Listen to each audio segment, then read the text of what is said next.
La reina se despierta en su jaula de oro. La notificación de las 2:17 de la madrugada no fue un sonido, fue una vibración, el zumbido de un ala de mosquito contra el mármol de Carrara de la mesita de noche. Era lo único que se movía en el silencio sofocante y climatizado del ático. Clara Olmedo, embarazada de 6 meses y completamente despierta, se quedó mirando el segundo iPhone, ese que su marido, Rafael Bastos, le aseguraba que era solo para mercados internacionales. La pantalla estaba negra, pero el texto de previsualización brillaba con una intimidad venenosa. Nueva York, The Ritz, 2100A. No llegues tarde. En ese instante, el silencio de su vida, comprado con 50 millones de reales en inmuebles de lujo en la avenida Faria Lima, en São Paulo, se transformó en una tumba. El silencio en el ático era lo más caro que poseía Rafael Bastos. Era un vacío profundo y aterciopelado, adquirido con vidrios acústicos triples, 600 metros cuadrados de aire, muy por encima del barrio de Itaim-Bibi, y un equipo que se movía como sombras. Para Clara, ahora Clara Olmedo, durante los últimos 3 años, ese silencio había parecido paz.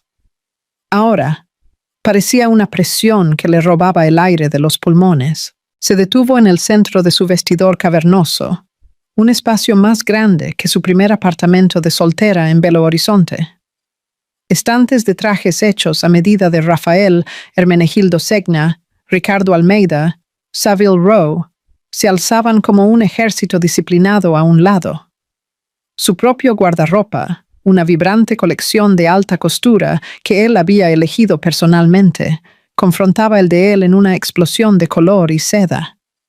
Él solía llamarla su ave exótica, y esta era su jaula dorada, forrada de Dior y Chanel.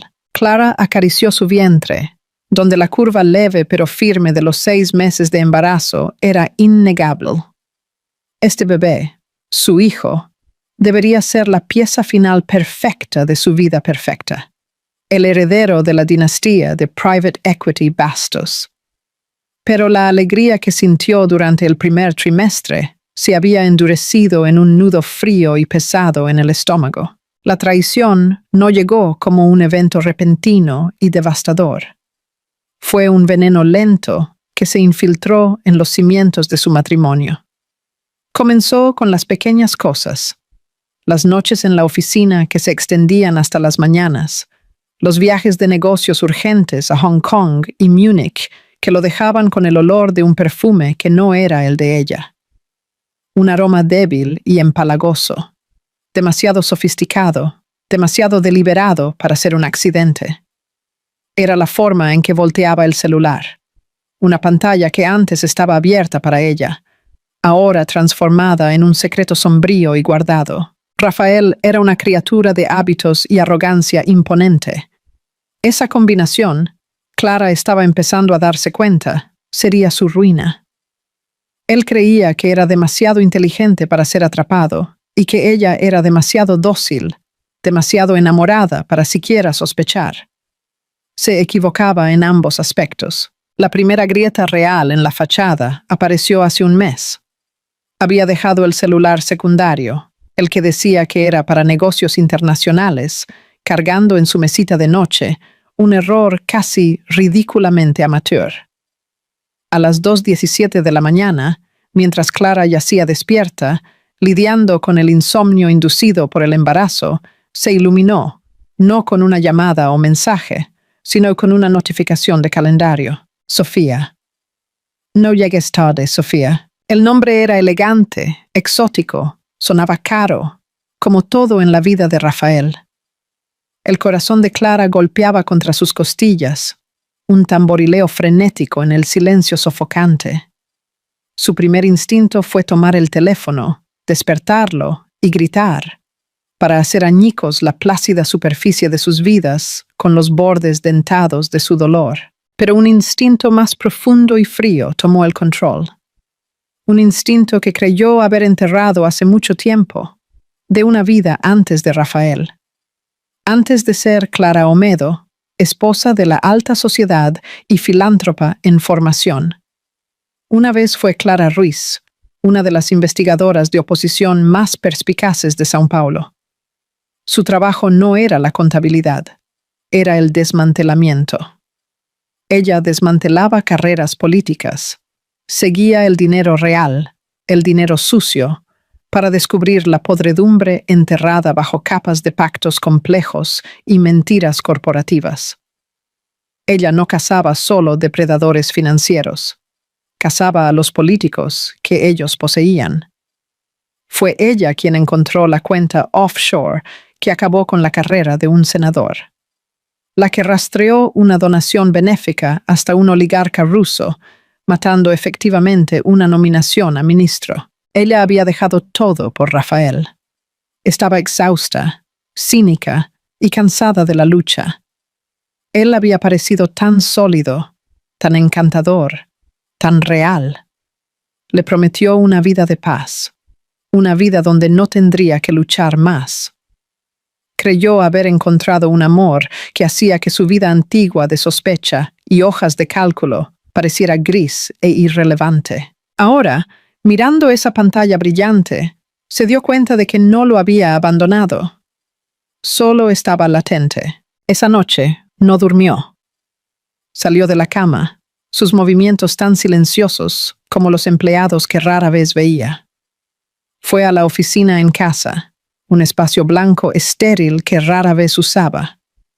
Encendió su laptop cifrada, una reliquia de su vida antigua que Rafael encontraba adorablemente paranoica, y comenzó a excavar. No comenzó por el celular de él, comenzó por su dinero.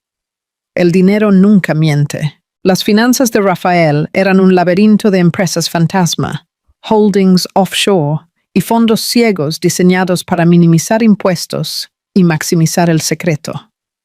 Para cualquier otro, sería impenetrable. Para Clara, era un idioma que ella hablaba fluidamente. Su error había sido el amor.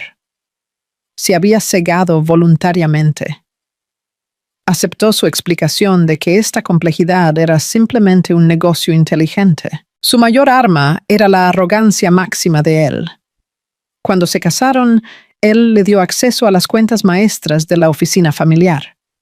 Para Clara, fue un gran gesto romántico, un símbolo de su asociación. Él nunca imaginó que ella poseyera la habilidad de realmente comprender el sistema, mucho menos navegarlo. Él pensaba que su trabajo de investigación de oposición era chismorreo y lectura de registros de votación. No tenía idea de que ella podía leer una confirmación de transferencia bancaria como una página de poesía. Durante semanas, pasó sus noches mapeando el imperio de él mientras él dormía o estaba en una de sus cenas de negocios. Era un fantasma en la máquina, rastreando transferencias bancarias, analizando extractos de tarjetas de crédito y cruzando informes de gastos. Y allí estaba ella, Sophia Leroux. El nombre apareció repetidamente. Un apartamento en Villanova Conceição, pagado por una empresa fantasma en las Islas Vírgenes Británicas, BVI, la Bastos Capital Holdings Directive, directamente ligada a Rafael. Una tarjeta Amex Centurion Black, una adicional en una cuenta que Clara nunca había visto, acumulando gastos en el shopping Iguatemi, Cartier y hoteles 5 estrellas alrededor del mundo. Vuelos que reflejaban la propia agenda de viajes de Rafael, pero siempre en primera clase, una fila detrás de él. Él no solo estaba teniendo una aventura, estaba financiando una vida paralela. El dolor era inmenso, un golpe físico que la dejó sin aliento. Se sentaba en su oficina fría a las 4 de la mañana, una mano en su vientre hinchado, la otra desplazándose por las facturas del hotel Four Seasons en Hong Kong. El bebé pateaba, como si sintiera su angustia, y las lágrimas finalmente llegaron, lágrimas silenciosas y cálidas de humillación. Pero la estratega en ella estaba desapegada. El dolor era un dato, la impulsaba. La magnitud del engaño era asombrosa. No era solo el dinero, era la planificación meticulosa. los años de mentiras tejidas en cada te amo, cada caricia suave en su vientre, cada promesa susurrada, cada sonrisa que él le daba en cenas a la luz de las velas, ahora se revelaba parte de una gran ilusión, una en la que ella había vivido sin cuestionar. Su estómago se revolvió con el peso de esas memorias, ahora contaminadas. Ella excavó más profundamente, más allá de la amante, hacia la verdadera fortaleza, su negocio. Encontró los puntos de apalancamiento, las deudas ocultas, los socios secretos. Encontró la carpeta de contingencia, enterrada en un servidor que él creía aislado del aire, air-gapped. Era la carpeta de chantaje de él. Suciedades sobre sus competidores, sobre políticos corruptos, incluso sobre miembros de la junta directiva de su propia empresa. Así es como él ganaba, no por ser más inteligente, sino por ser más sucio. Ahora entendía al hombre con el que se había casado. No era un rey, era un parásito, y ella era solo su última huésped. Pero el verdadero catalizador, el evento que la transformó de una mujer traicionada en algo mucho más peligroso, llegó el martes pasado. Rafael estaba en una teleconferencia en su oficina en casa. Él la llamaba su esquife, una sala segura, una sala insonorizada que construyó para negociaciones delicadas. Las puertas pesadas estaban cerradas. Él creía que eran impenetrables. No lo eran. No si estabas afuera, y no si la puerta estaba, por algún milagro del destino, dejada entreabierta una fracción de centímetro. Clara iba de camino a la cocina, sus pies descalzos y silenciosos sobre el mármol frío. Estaba a punto de pasar la puerta cuando oyó su voz, baja, aguda y despojada de su encanto habitual. Él no estaba hablando de adquisiciones o llamadas de inversores. Estaba hablando de ella. Las cláusulas matrimoniales son inquebrantables, Kenzo. Ella se lleva 1 millón, eso es todo. Ella reconoció el nombre. Kenzo Takahashi, el abogado notoriamente implacable de Rafael, un hombre con el alma de un tiburón. Clara se congeló, la mano aplastada contra la pared del pasillo, su sangre se heló. Pero el embarazo complica las cosas, continuó Rafael, su tono como sílex. La imagen es horrible. No podemos tener un divorcio público y desordenado. No con el lanzamiento del nuevo fondo. Una pausa. Luego, las palabras que le pararon el corazón. Entonces, controlamos la narrativa. Vamos a construir un caso inestable, hormonal, emocionalmente errática. Vamos a ordenar una evaluación psicológica. Probaremos que es una madre no apta. Madre no apta. La frase la golpeó como una bofetada. Él iba a quitarle a su hijo. La voz de Kenzo llegó por el altavoz, calma y mortal. Las cláusulas le dan un pago único. Ella luchará, por supuesto. Pero una vez que tengamos el apalancamiento del niño, ¿cederá? Aceptará el acuerdo y desaparecerá. Visitas supervisadas, 2 veces al año, si se comporta. Sus rodillas flaquearon, se agarró a la pared para estabilizarse. Su respiración venía en jadeos superficiales. Las paredes que antes la protegían, ahora parecían estar cerrándose. Testigos silenciosos de una traición tan profunda que la vació. Cada célula de su cuerpo gritaba por invadir, confrontarlo, arrancarle los ojos, pero algo más fuerte la detuvo. No miedo, no dolor, claridad. Clara tuvo que taparse la boca para evitar que el sollozo escapara. Pero no era un sollozo de tristeza. Era un sollozo de rabia pura e incandescente. Él no solo estaba planeando dejarla, estaba planeando borrarla. Pintarla como delirante. Tomar lo único que todavía importaba en el mundo. Iba a usar a su hijo como un arma para destruirla. En ese momento, parada en el pasillo frío y silencioso de su jaula dorada, La esposa con el corazón roto murió. La estratega renació, armada con la furia de una madre. Él quería dejarla sin nada. Ella lo dejaría con menos. Se alejó de la puerta, tan silenciosa como se había acercado. Su mente, hacía unos momentos, un torbellino de dolor. Ahora era un tablero de ajedrez. Esto ya no era sobre desilusión amorosa. Esto era la guerra. Y ella, Clara Ruiz, nunca había perdido una guerra. Fue a su oficina y cerró la puerta con llave. Abrió sus mapas financieros. Había visto las paredes maestras, los puntos de presión, las piedras angulares que sostenían el gran arco de su fortuna. Y comenzó a redactar un plan. No para el divorcio, para la demolición. Necesitaba un aliado, alguien en quien pudiera confiar implícitamente, alguien cuyas habilidades complementaran las suyas, alguien que odiara a Rafael Bastos casi tanto como ella lo odiaba ahora. Tomó su celular desechable, un dispositivo simple e imposible de rastrear que había comprado con dinero en efectivo semanas antes, y escribió un único mensaje al único número guardado en él, su hermano, Daniel Ruiz. Daniel era la oveja negra de la familia, un genio de la ciberseguridad, un verdadero hacker white hat que vivía en un loft apretado en Florianópolis, trabajando para una pequeña empresa de seguridad digital. Él veía el mundo en código, líneas de brecha y protección. Siempre despreció a Rafael, llamándolo sociópata carismático, desde la primera vez que se conocieron en Navidad. Clara una vez lo descartó como celos fraternales. Ahora lo veía como la verdad más clara que jamás había ignorado. La relación de ellos era complicada. Ella lo había sacado de serios problemas años atrás, una indiscreción juvenil involucrando al Ministerio de Defensa.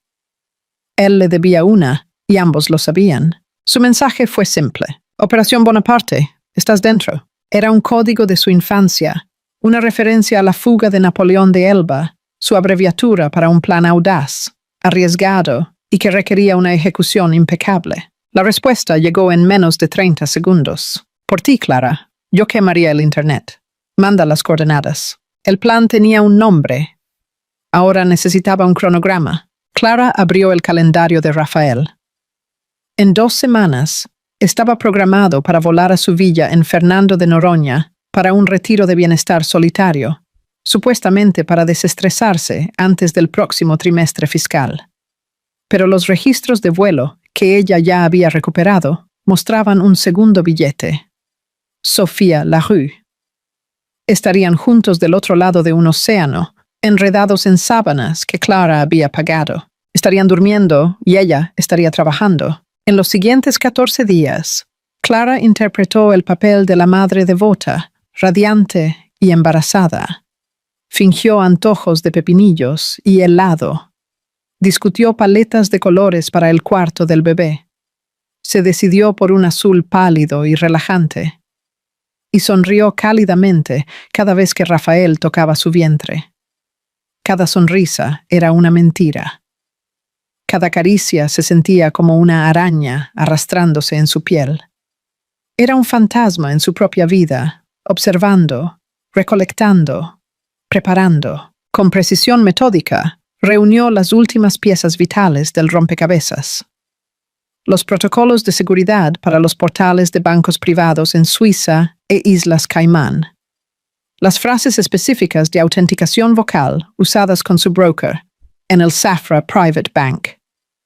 Las seed phrases para múltiples carteras de almacenamiento en frío de criptomonedas, que descubrió en un pendrive USB escondido dentro de una copia vaciada de El Príncipe de Maquiavelo en su estantería. La ironía era tan cortante que casi tenía un sabor dulce. Daniel hizo su parte. Configuró una cadena de redes privadas virtuales, VPN, que enmascararían su actividad digital a través de una docena de países en segundos, haciendo que su presencia electrónica fuera imposible de rastrear. También preparó su paquete de reinicio. Una nueva identidad, Ana Milán, un pasaporte portugués, una licencia de conducir y una red de nuevas cuentas bancarias en un país sin tratado de extradición con Brasil. Él era su creador de fantasmas digitales. La noche antes de la partida de Rafael, él estaba de un humor particularmente generoso. Le regaló un estuche de terciopelo.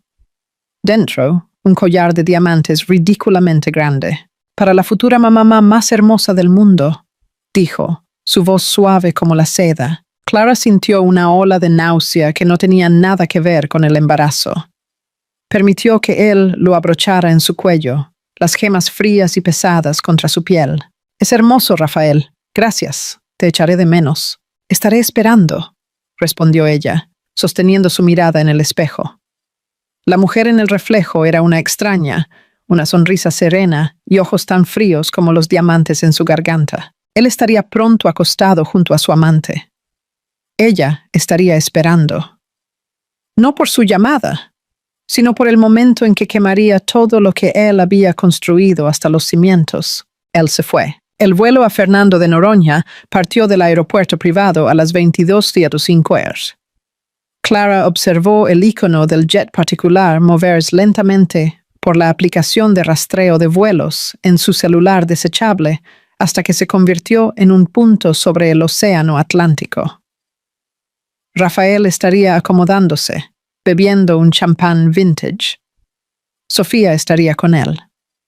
La actuación había comenzado. La actuación de Clara terminó en el momento en que la puerta pesada del ático se cerró detrás de él. La máscara de dulce y dócil se deslizó. Se movió por la casa silenciosa y opulenta, sus pasos resonando en la inmensidad. Caminó hasta el vestidor y se quitó el collar de diamantes. No lo devolvió al estuche de terciopelo. Lo dejó caer sobre la alfombra suave, donde yacía como una serpiente brillante. Nunca fue un regalo.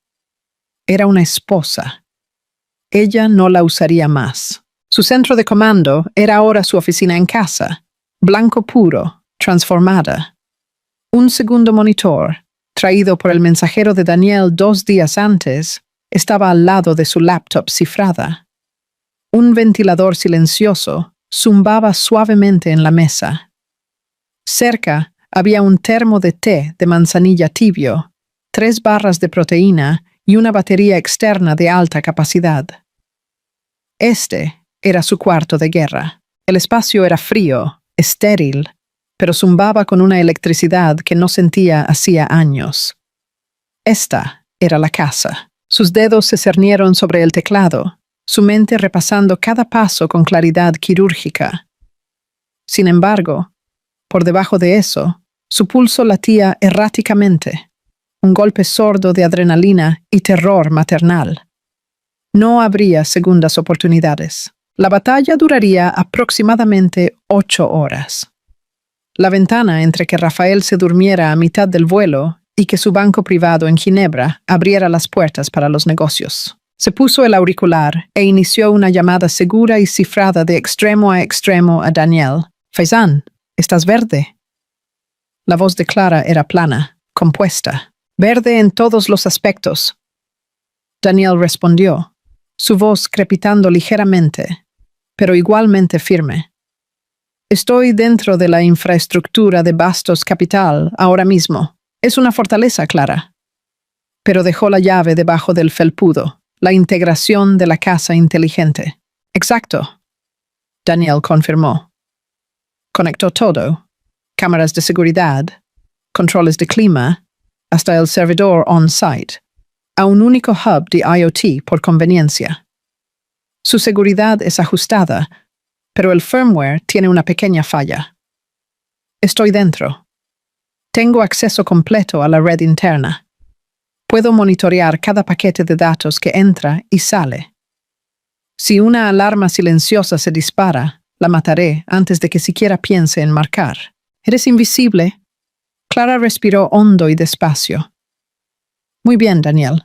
Voy a entrar». Su estrategia era una cascada, diseñada con precisión para la velocidad y la devastación. Ella no solo vaciaría una cuenta. iniciaría un colapso financiero sincronizado y multifacético. Se inclinó hacia adelante, sus dedos apretando el teclado. Cada toque de tecla sería una herida. Cada confirmación, una pequeña detonación. Ella no solo estaba desmantelando el imperio de él, estaba reivindicando su propia voz. Una transacción a la vez. Su lista estaba ordenada por liquidez y riesgo. Primeros objetivos: cuentas de corretaje, Morgan Stanley y Goldman Sachs. Este era el núcleo de su patrimonio neto. Cientos de millones en acciones, bonos y fondos mutuos. Acceder a ellos requería más que una simple contraseña. Exigía un código de autenticación de 2 factores, 2FA, enviado al celular principal de Rafael. El celular de él estaba actualmente a 35,000 pies en el aire, configurado en modo avión. Inútil para él, pero no para ella. «Daniel», dijo, «estoy iniciando la sesión en el portal de Morgan Stanley. Necesito que interceptes el 2FA. Avísame cuando envíe». Clara tecleó el nombre de usuario y la contraseña compleja. R. Bastos, Rey León. Lo había descubierto semanas atrás. La arrogancia de él era su mayor aliada. El portal solicitó un código de 6 dígitos. ¿Enviado? «Ya lo tengo», Daniel dijo. Una pausa tensa de 4 segundos. El SMS fue redirigido a un número virtual. Luego a mí. «Estoy viendo el paquete. El código es...». Los dedos de Clara volaron. S92. Acceso concedido. Estaba dentro. Una vertiginosa variedad de números, símbolos de acciones y registros de transacciones llenó la pantalla. Una cartera valorada en más de $300 millones. Su corazón latía con fuerza, pero sus manos estaban firmes. Había ensayado este momento en su mente 100 veces. No liquidó todo de una vez. Eso dispararía alertas, disyuntores, banderas del sistema. En su lugar, inició una serie de operaciones en bloques estratégicos. Grandes posiciones en acciones de primera línea, altamente líquidas, fueron vendidas en transacciones cuidadosamente espaciadas e inmediatamente convertidas en efectivo. Ahora venía el paso crítico, moverlo. Ella no podía transferir los fondos directamente a sus nuevas cuentas. Aquí es donde el propio laberinto de empresas fantasma de Rafael entró en juego. En los últimos 3 años, ella ocasionalmente usó su apellido de soltera, Clara Ruiz, para establecer pequeñas empresas de consultoría para estructuración de inversiones. Cáscaras vacías, entidades olvidadas. Hasta ahora. Clara había silenciosamente, ilegalmente, asumido el control total de 3 de ellas. De la cuenta core del Morgan Stanley, inició una cadena de transferencias bancarias, cada una justo por debajo de $1 millón, para evitar una supervisión intensificada. El destinatario: Ruiz Strategic Holdings, nota de pago, servicios de consultoría prestados. De allí, el dinero saltaría de Ruiz Strategic a una segunda cáscara, luego a una tercera, antes de finalmente aterrizar en su destino final. Una nueva cuenta corporativa en un banco privado en Liechtenstein, bajo el nombre Helvetia Strategic Solutions.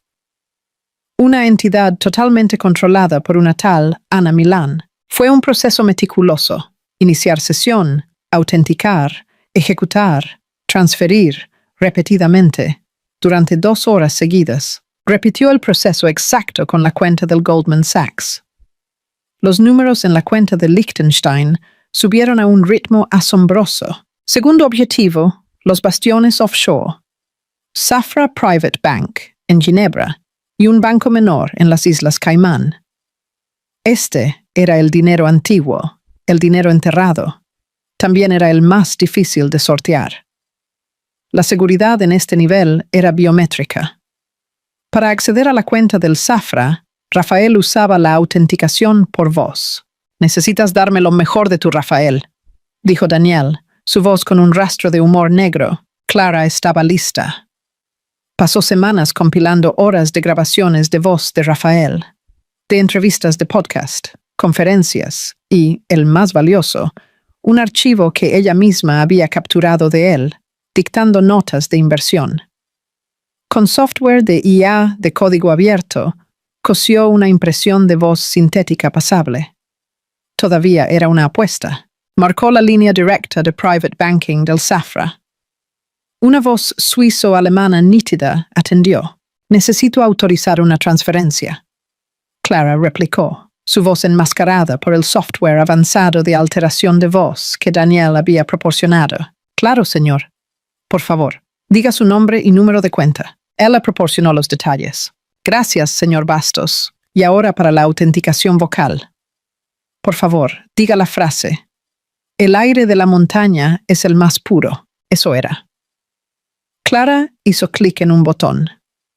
La voz digitalmente recreada de Rafael Bastos profirió la frase. El aire de la montaña es el más puro. Un silencio largo y agonizante siguió. «Verificación exitosa», dijo el banquero. «¿Cómo podemos dirigir sus fondos, señor Bastos?» Una ola de alivio la recorrió. Rápidamente dictó las instrucciones de transferencia, moviendo el saldo completo. Asombrosos $200 millones a la misma cuenta de Liechtenstein. Tercer objetivo, la criptomoneda ilocalizable. Rafael se había jactado de que era su seguro apocalíptico. Almacenó las claves privadas en almacenamiento en frío en un Ledger Nano, el mismo pendrive USB que ella había encontrado dentro de El Príncipe. Daniel la guió a través de esto. Bitcoin, Ethereum, todo transferido a una única cartera anónima. Valor, $80 millones. Objetivo final, el insulto. El sol comenzó a asomar por el horizonte. 6 de la mañana. Su ventana se estaba cerrando. Era la hora de las cuentas nacionales. Hizo login en la cuenta corriente conjunta de ellos. Saldo, $786,150. Esta era la cuenta de sus vidas. Hipoteca, personal, su asignación mensual. Ella la vació hasta el último centavo. Entonces se detuvo. Se permitió una sonrisa sombría. Inició una transferencia final, un depósito en la misma cuenta conjunta. Exactamente $100. Luego fue a su cuenta corriente personal. La vació, dejando $1 en la cuenta, lo suficiente para un café o un billete de autobús. Se acabó. Se recostó, el cuerpo temblándole. Sus ojos recorrieron el recuento final.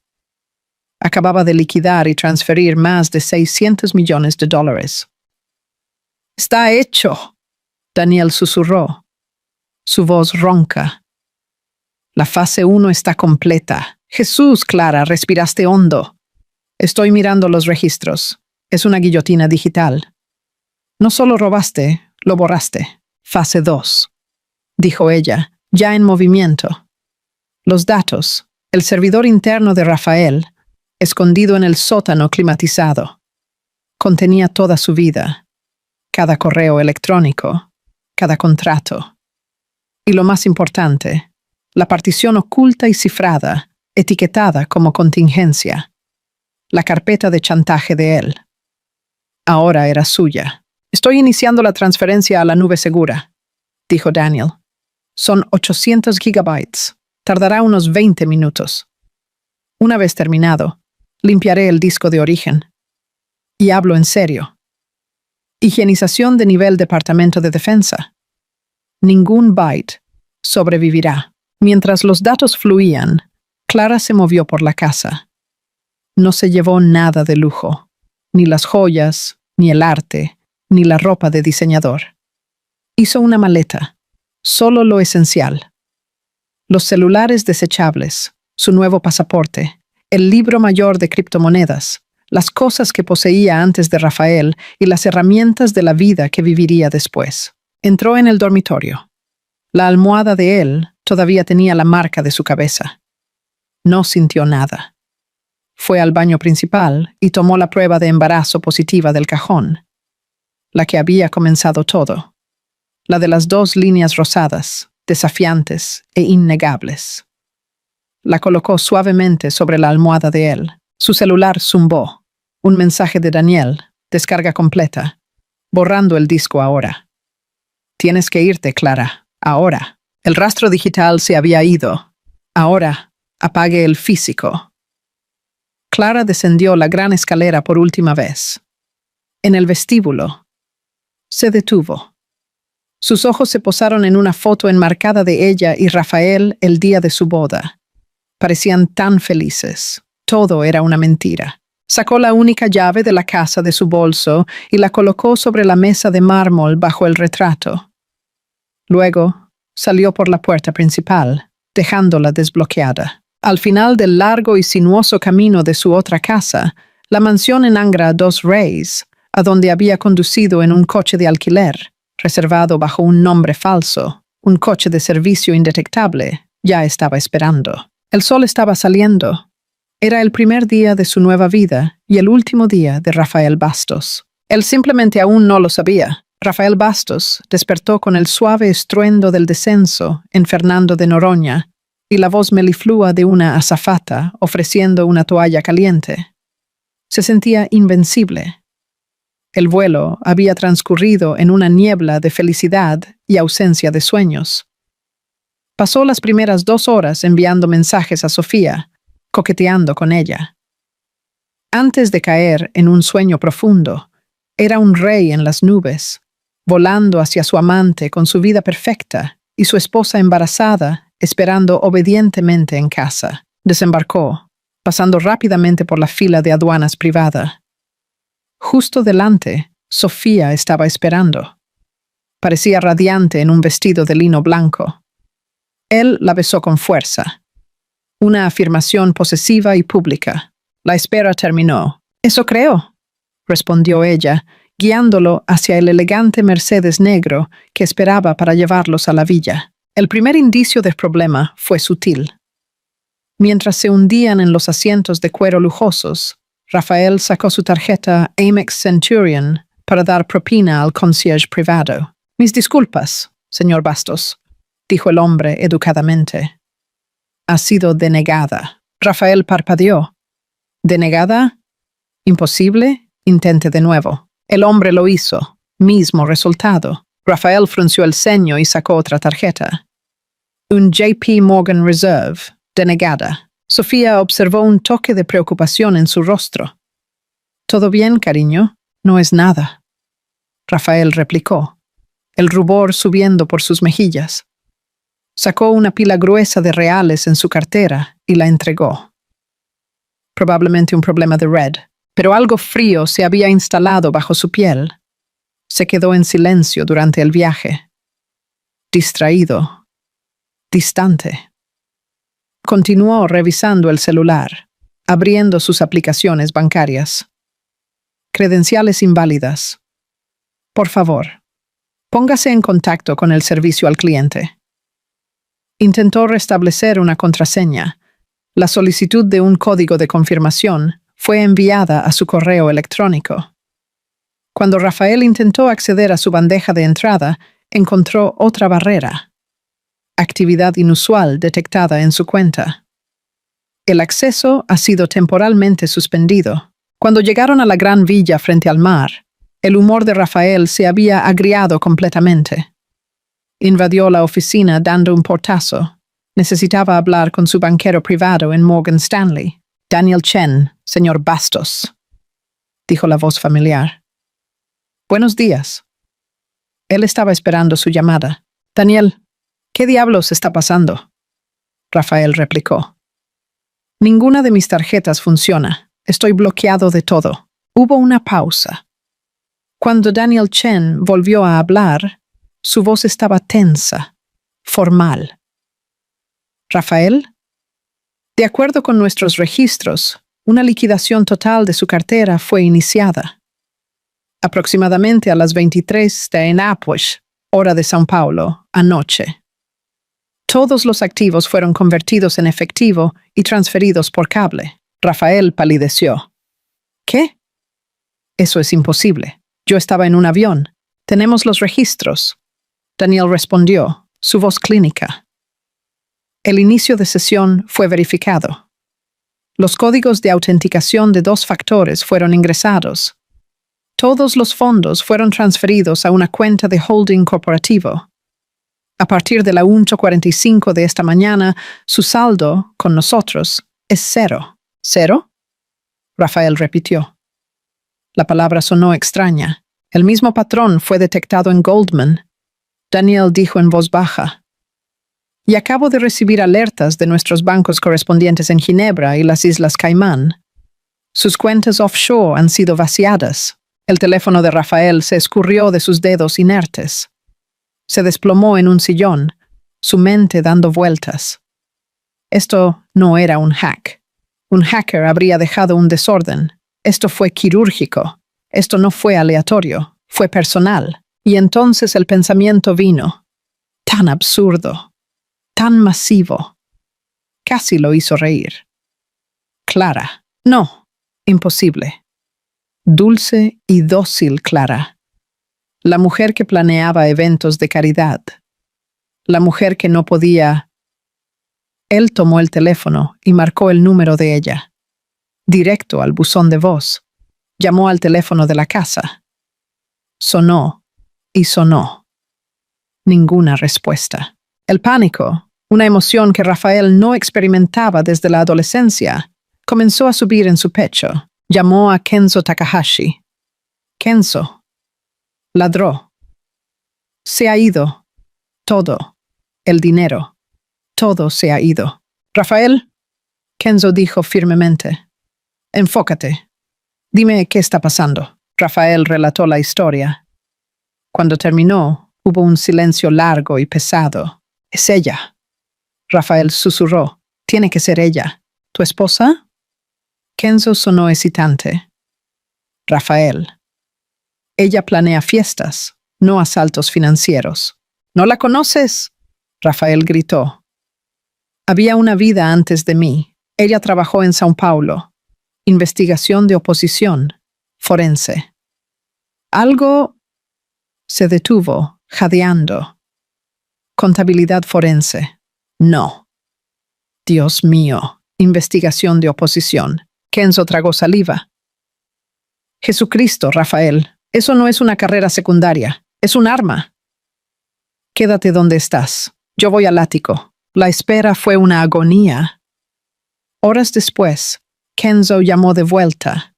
Su voz era pesada. Estoy en el ático, Rafael. La policía está aquí. Les dije que sospechaba de un allanamiento. ¿Y entonces? Rafael exigió. No hay entrada forzada. Kenzo dijo en voz baja. Pero ella se ha ido. Su ropa está aquí. Sus joyas. Todo excepto una maleta. Los empleados no la han visto desde la noche en que partiste. ¿Qué encontraste? En su oficina. Kenzo dijo. La caja fuerte está abierta. Vacía. La copia de El Príncipe está en el suelo. El libro mayor de criptomonedas se ha ido. Rafael esperó, conteniendo la respiración, en el dormitorio. Kenzo continuó. Ella dejó algo en tu almohada. ¿Qué fue?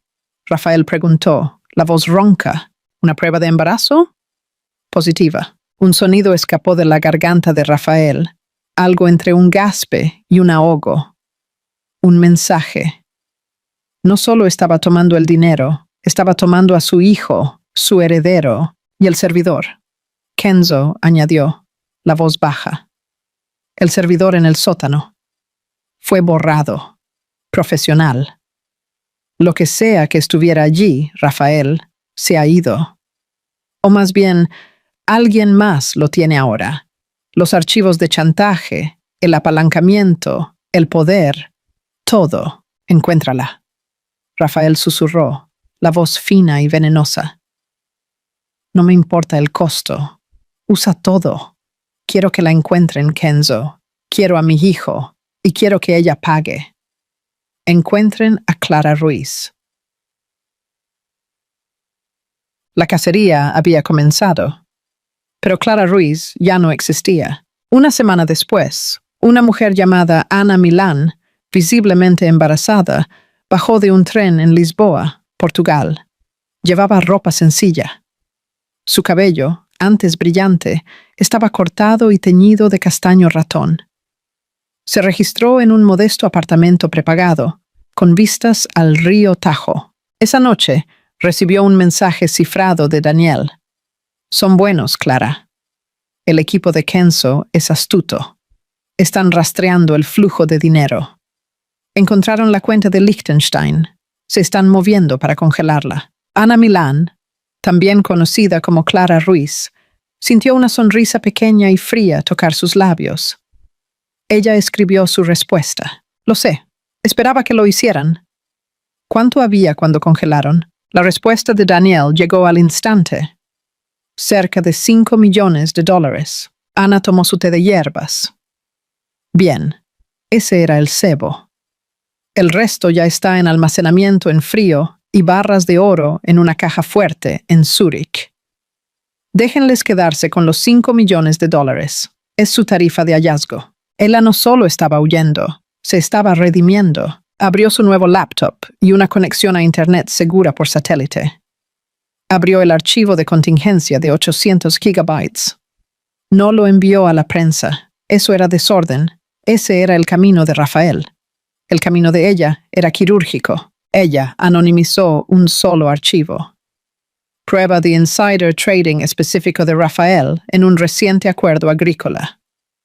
Y lo envió a un portal dedicado a denunciantes de la CVM, Comisión de Valores Mobiliarios. Tomó otro archivo. Prueba de un caso de un senador brasileño financiado por un fondo de sobornos de Bastos Capital. Y lo envió directamente a la esposa del senador. Una mujer que Clara conocía de sus días en São Paulo, por ser mucho más implacable que su marido. Finalmente, tomó los archivos que detallaban los planes de Rafael para apalancar a sus propios socios fuera del nuevo fondo. Y los envió anónimamente a los propios socios. Cerró el laptop. La tormenta había sido desatada. No se trataba de dinero. El dinero era solo la herramienta. Se trataba de justicia. Se trataba de asegurar que ese hombre nunca, jamás, pudiera usar su poder para amenazarla a ella o a su hijo nuevamente. Él no perdió solo a su esposa. No perdió solo a su hijo. Perdió la armadura que lo hacía invencible. Final significativo. 3 meses después, Ana Milán estaba sentada en un pequeño balcón en Lisboa. El sol portugués brillante, calentando su rostro. Sostenía a su hijo recién nacido, Leo. Estaba leyendo las noticias internacionales en su tableta. Rafael Bastos, imputado por múltiples cargos de fraude de valores. Senador Freitas, apartado, alegando motivos familiares. Fear Capital Partners, solicita concurso de acreedores tras golpe interno. Miró al bebé dormido en sus brazos. Somos solo nosotros ahora, mi pequeño. Susurró. Nunca se trató de venganza. Se trató de resiliencia. Se trató de recuperar la dignidad que él había intentado arrancarle. Una mentira a la vez. Ella fue una víctima. Luego, se convirtió en una superviviente. Ahora, finalmente, era libre, llamada a la acción.